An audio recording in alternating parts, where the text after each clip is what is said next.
Idaho Matters podcast is brought to you by St. Luke's On Demand Virtual Care, which allows patients to see a provider from their home using a computer or smartphone with on demand care for common ailments such as a cough, sore throat, or a sinus issue. More information at stlukesonline.org. Idaho Matters is taking a deep dive into the loss of farmland here in the Gem State. Are you a farmer? What challenges do you face as farmland shrinks in Idaho? We want to hear your story. Email us at idahomatters@boisestate.edu or leave us a voicemail using the Talk to Us feature in the Boise State Public Radio app. And then listen to our series on farming called Land and Legacy. Episodes available on Monday afternoons in the Idaho Matters podcast feed. From the studios of Boise State Public Radio News, I'm Gemma Cadet. This is Idaho Matters. Today, on our Land and Legacy Farming in Idaho series, we'll meet some established farmers and talk about the challenges they face with growth and finding land to farm. So here's a little background. Over a 5-year period from 2017 to 2022, there was a 7% decline in the number of farms in America. And here in Idaho, that meant more than 2,000 farms disappeared during that time. What kind of impact is that having on farmers? Well, we're going to sit down with farmers and planners, as well as city managers and experts, to cover a wide array of topics, including the challenges that farmers face. So joining us today are Sam Powell, a Middleton farmer who's in the Leadership Idaho class of 45, Brett Wilder, an educator in agricultural finance and succession planning from the University of Idaho Extension Office in Canyon County, and Grace Crookham-Guy, marketing and events coordinator with Grow Idaho. I'd like to welcome all three of you to the program today. Thanks, Gemma. It's good to be back. And Grace, let me start the conversation with you again. Just remind us quickly what Grow Idaho is. So Grow Idaho is a nonprofit, and we work at advancing common sense conservative planning that addresses growth to protect Idaho's farmland. And for us, what that means is, one, establishing Idaho's identity. And I think most of us here can say that we're an agricultural state. We have an agricultural background, and it's an asset that we want to protect. So then we go to, how do we protect that? Well, one actionable item is to stop fragmenting farmland. And then we go, well, how do we stop fragmenting farmland? And another actionable step along there is to create conservative planning and zoning laws that protects farmland through centralizing cities and keeping subdivisions out. So Grace, I know the plan was to have a few more farmers join us today, but weather and harvest slowed them down. Isn't this a really busy time of year for farmers? Yes, it is a very busy time for harvest, and the weather can be so unpredictable. And so we did want to have some more farmers join us here today. And hopefully in the future, we can have more farmers. This isn't a one-time deal, but I'm still very excited with this discussion because we still have people with backgrounds in farming and who are working with farmers really consistently. So it's still going to be a great conversation. And Sam, you are a farmer and you're in Middleton. Tell us what you farm. I do about 20 to 30 acres of hay, alfalfa. And where is your farm exactly? And how long have you been there, Sam? My family's been there. We're a century farm. I'm sixth generation. My son will be seventh. About a quarter mile outside of Middleton, so we're right up next to the houses. So, Sam, I mentioned in the introduction that you are in the Leadership Idaho Agriculture Program. Can you talk to us about that? What is it exactly? It's a program that basically is out there to accelerate and make you a better advocate for agriculture, to really put it simply. Mm-hmm. So, Brett, let me bring you into the conversation as well. Can you talk to us about what you do in your position to help farmers here in Idaho? Absolutely. And thanks for having me here today. I am an extension educator with the University of Idaho, and my area is farm business management. So I work with farmers and ranchers to talk about what is their cost of production, what are risk management tools available to them, how can we help you learn what tools are necessary to transition your farm or ranch. and have really good quality conversations with those farmers, try to help them make the best out of the resources that they have available to them.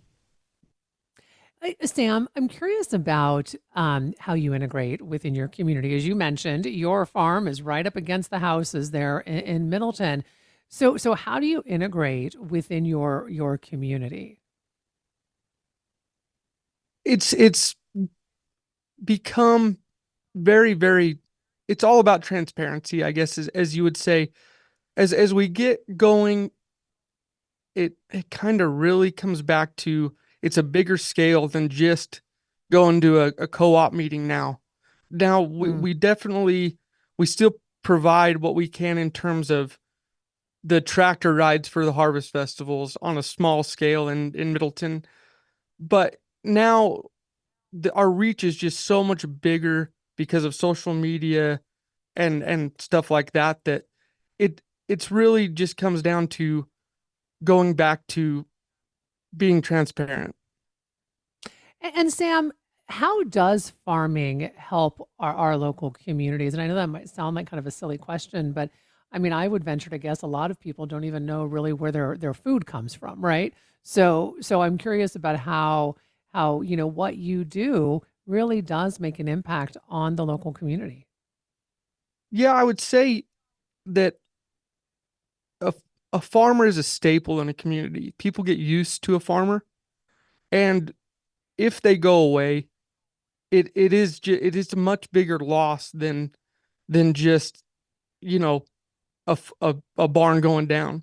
But really what I've come to find is it builds a resilient community.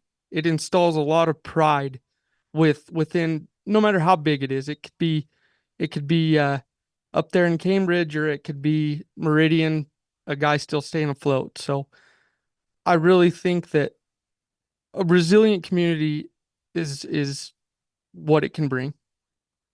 And Sam, are there ways that farmers interact with a community that maybe we're not even always aware of? I brought up the social media is has definitely broadened our reach and got us out there. I think it definitely, in a way, it's helped us reach different crowds than we ever have to to basically tell our story and Hmm. keep things very very real. Grace, Farmers how are important also, is it? I oh, was what just were going you to going to ask you, say? Grace, really quick. I was going to ask you really quickly what Sam from what Sam just said is how important is it that our community is aware of what farmers do and what they bring to a community? I mean, I would say that it's really critical. And to actually answer your previous question, farmers are frequently donating a lot of food to food banks, more than people would ever Mm, expect. And so there's, I guess that's like a little aspect of farming and building that resilient community that Sam was talking about. That farmers are not only sacrificing a lot of their time, their space, but they're willing to sacrifice more to build a stronger community. And I would, to answer your next question, it's really important that people know about farming, especially a place like Idaho, where it's one of the number one industries, because when you enter into difficult economic periods, you have to know which industries you can rely on.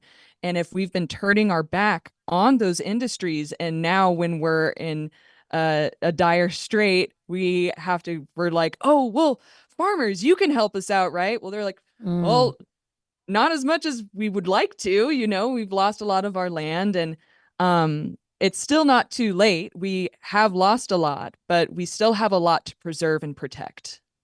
Hmm. Well, and Grace, just the point you made about farmers donating to food banks, I think that's something that maybe the average person may not be aware of, and that is something that I mean is literally life giving for so many people within our communities. And it's not even just donating to food banks. I mean, farmers are growing topsoil.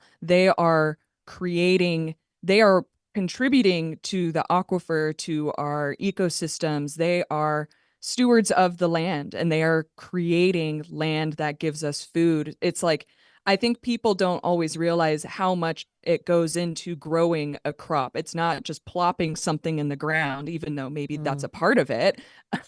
But there is so much science behind it and so much land stewardship behind it that actually is making the earth a healthier and better place in many cases. And Brett, you teach everything from farm business management to agricultural marketing. Why are these skills so important for farmers in this day and age? Yeah, if you talk about just how different farming is from what it was 40, 50 years ago, we don't think about it as the very highly technologically advanced production system that it really is. And when you have a farmer, you have somebody that is generally very good with data. You have somebody that spends a lot of time driving around, but also somebody that analyzes their soil. You have somebody that has to analyze the quality of the crops that they're growing. You have somebody that needs to really be their own accountant in a lot of ways, and they need to understand how they can get the best possible price for their crops. And part of our role is how do we encourage folks to take a look at their cost of production, understand what would it take me to break even and be able to put some dollars back into this operation, actually be able to pay myself. We have a situation today where most folks across the country, if they are growing a crop, the livestock side's in a little better shape, but the crop farmers across the country are generally below their cost of production. It takes a lot of inputs to get a crop from planting in the ground all the way out through harvest, have that be in good shape, get it to a final customer. And oftentimes it's running on a very tight margin. And so we have to really help these guys understand how to make the most of the tools available to them and try to be able to keep that farm operational for years to come. And Brett, I mean, it seems like as you just talked about, the farmers need to know so much more nowadays, right? Than just how to grow a crop in order to keep a farm afloat. Absolutely true. Need to understand how to grow their crop. We talk about there's really five major risk areas that come with agriculture. You have your production risk, things that are often out of your control, the weather, that's been a factor forever, but always looking at how can we be better at that. We have price and market risk. So how much do markets move? And we are in a much more globally integrated world than we used to be. And things that happen thousands of miles away sometimes have an impact at home. And we can't see those things coming. And so we have a lot of tools using futures and options market and insurance products to try to protect ourselves from those things. We have legal risk, we have credit risk, and then we have human and personal risk. Are we going to be able to maintain relationships with our family, with our neighbors, with our community?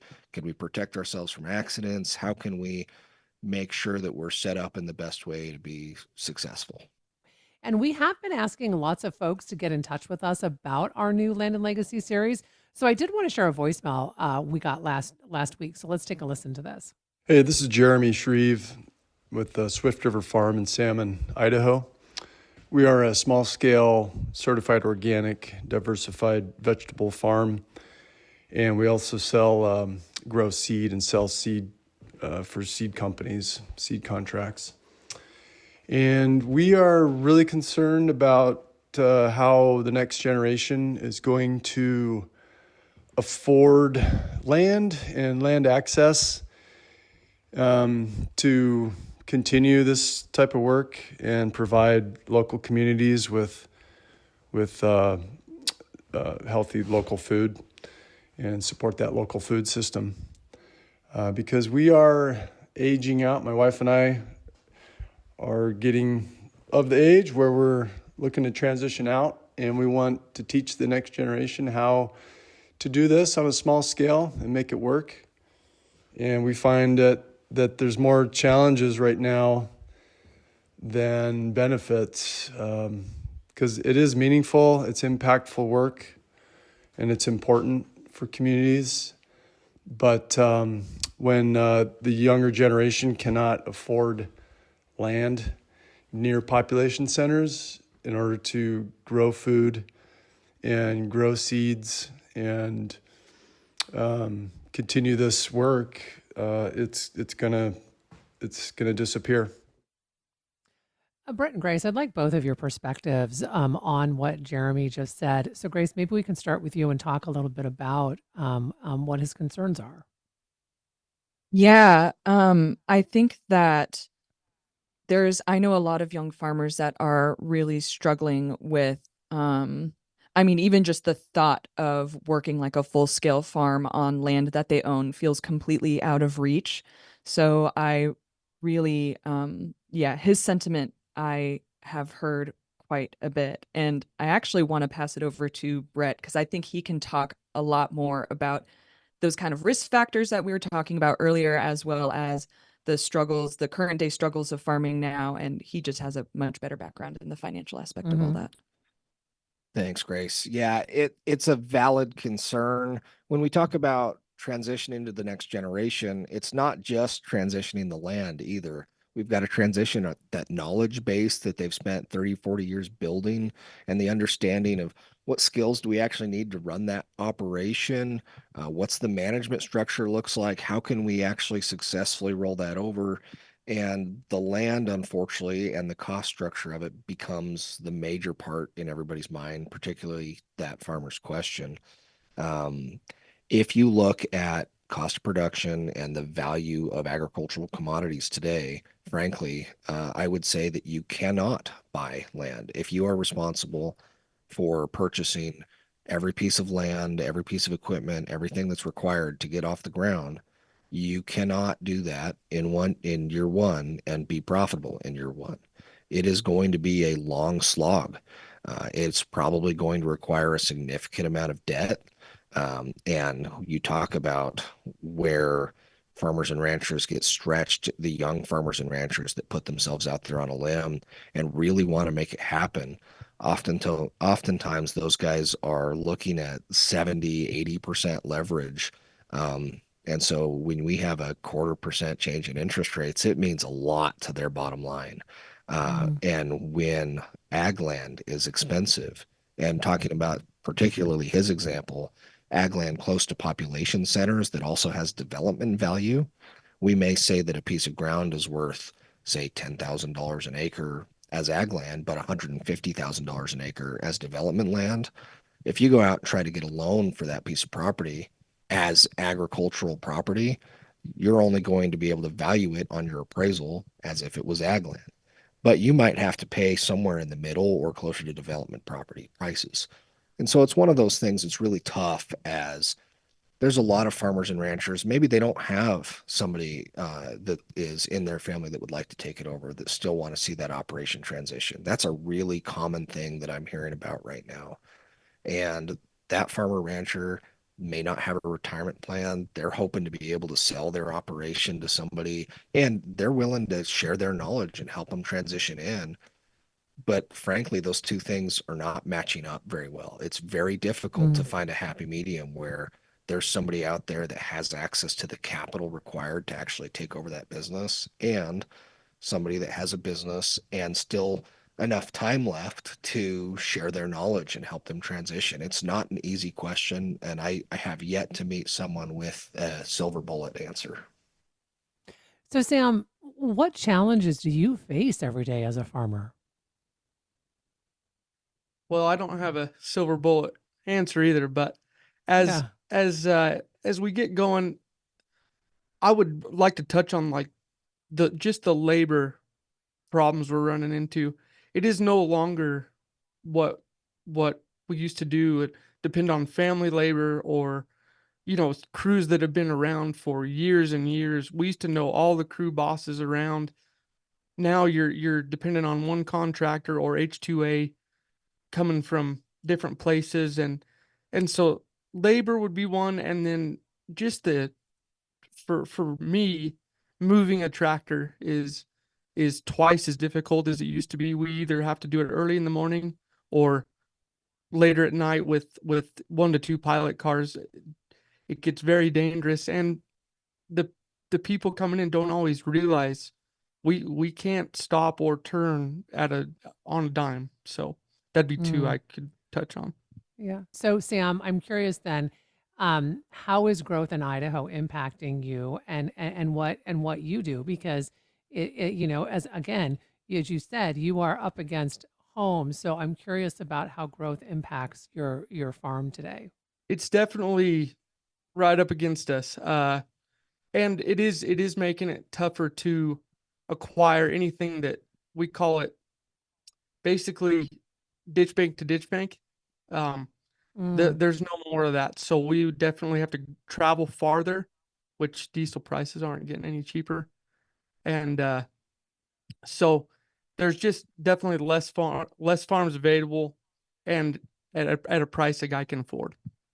yeah. So Brett, in your opinion, are city and county governments servicing farmers in the best way possible, or is there more collaboration that could be happening?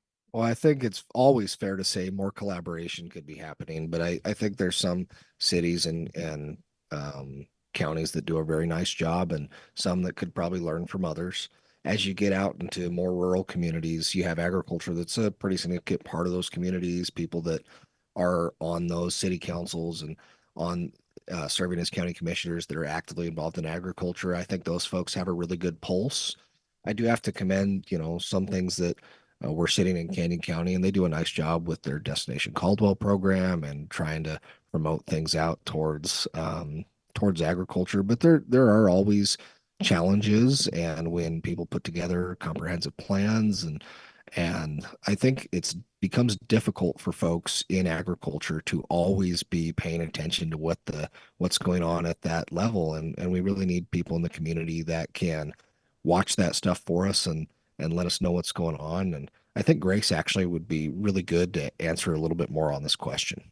Yeah, farmers are facing more legal struggles, just with, you can imagine noise complaints or not being sure of like what chemicals might being sprayed. And this is why it's also so important to keep farmland zoned in its own area as opposed Mm, to fragmenting it with subdivisions, because farming, it's a business, it's a production that requires things that might interrupt the comfort and prosperity of someone living in a residence, and that can lead to lawsuits. And so that's something that farmers struggle with, where they already, as we can see today, we had farmers who have to, be out in the fields instead of being interviewing with us today. You can imagine how much time a lawsuit is going to um, mhm.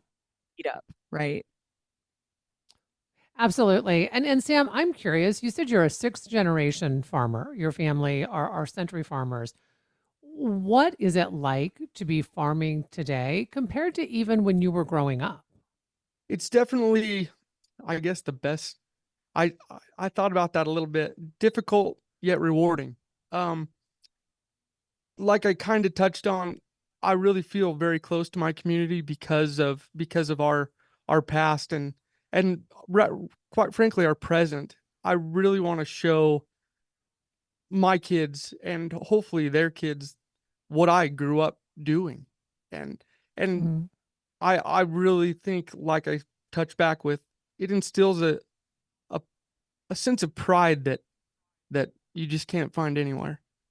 And Brett, why is succession planning so important? Even though you said, right, sometimes you may not have someone in the family like Sam does that you can, that the farm can succeed down to, but you still need to have a plan in place for the future.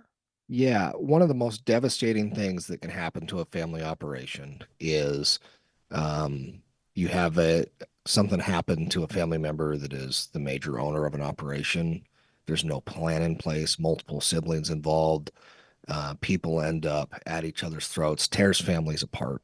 And whether everyone can agree or not, generally having a plan in place eases that transition and helps there be more success. Something that we talk about, especially here closer to population centers, that land value question comes into play here a lot. Something in the succession planning vernacular that's said a lot is equal is not necessarily equitable. And so there's Mm, oftentimes a thought that, hey, I've got four kids. I'm just going to split this up. Everybody can have 25%. if you've got somebody that's been there on the farm helping operate that you've told, yeah, the farm can be yours someday, and then they have to buy out 75% of the farm from their neighbors at development prices, guess what? You just guaranteed the sale of your farm. And so it's Mm. very difficult, and there needs to be conversations. The younger generation needs to be very honest with the older generation about what their plans are, what they want. The older generation needs to be very honest with the younger generation. Um, I've seen far too often situations where um, family members think that something's going to be the case and it's not, or they do everything right. They say, "Hey, it's going to be yours." They get into that boat, and oh, by the way, you're about $500,000 in debt and you have no cash flow. Thanks. Here it is. It's yours now. And so it just needs to be a lot of transparency about what is the farm? What are we getting into? Is this really something that you want? Is this something that we really can get to you? And it's not something that can be answered overnight or in one dinner. And generally, that the best advice I can give to folks in this situation on this format is sit down, have a family meeting, and talk about what your goals are and what you want from the farm. Well, I want to thank all of you so much for your time today. We've been speaking with Sam Powell, a Middleton farmer, along with Brett Wilder, an educator in agricultural finance and succession planning from the University of Idaho, and Grace Crookham Guy, marketing and events coordinator with Grow Idaho. Next week on our Land and Legacy Farming in Idaho series, we will be sitting down with some younger farmers in Ada County and asking what are the challenges facing young farmers and how do they integrate with their communities. You can find our entire series on our website, boisestatepublicradio.org. Just look for our Land and Legacy section. This is the Idaho Matters podcast. I'm Gemma Gaudette. Sources and methods, the crown jewels of the intelligence community. Shorthand for how do we know what's real? Who told us? If you have those answers, you're on the inside, and NPR wants to bring you there. From the Pentagon to the State Department to spy agencies, listen to understand what's really happening and what it means for you.